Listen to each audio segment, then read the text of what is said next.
আপনারা হয়তো আমার ফ্যামিলি সম্পর্কে জানেন না, এভাবেই সাম্প্রতিক বিতর্কের জবাব দিতে শুরু করলেন অভিনেত্রী সাদিয়া জাহান প্রভা। ঘুরতে যাওয়ার কিছু রিলস ভিডিও শেয়ার করার পর থেকেই তাকে ঘিরে শুরু হয় নানা গুঞ্জন ও নেতিবাচক মন্তব্য।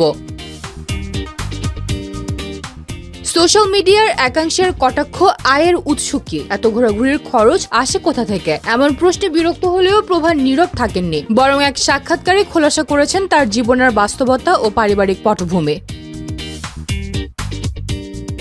প্রভা বলেন, আমি একটু কম্পারেটিভলি ব্লেসড।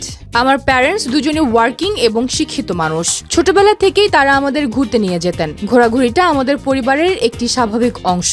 তিনি আরো বলেন, মা বাবা আমাকে অনেক জায়গায় নিয়ে গেছেন, আলহামদুলিল্লাহ। এখনো তারাই পাশে থাকেন। তাই যখন কেউ বলে কার টাকায় ঘুরি, তখন সত্যি খারাপ লাগে। আমি চাই সবাই জানুক আমি কারো পয়সায় ঘুরি না। সম্প্রতি একটি সোশ্যাল মিডিয়া প্ল্যাটফর্মে তিনি নিজে সক্রিয় হয়েছেন এবং ভ্রমণের কিছু ভিডিও শেয়ার করছেন। এখান থেকে শুরু হয় নেতিবাচক মন্তব্যের ঢল। এই প্রসঙ্গে প্রভা বলেন, মানুষের ভেতরের ফ্রাস্ট্রেশন থেকেই এসব আসে। কোনো কিছুতেই তারা আনন্দ খুঁজে পায় না, শুধু সমালোচনা করে। এটা শুধু গ্ল্যামার জগতের ক্ষেত্রেই না, সব পেশায় দেখা যায়।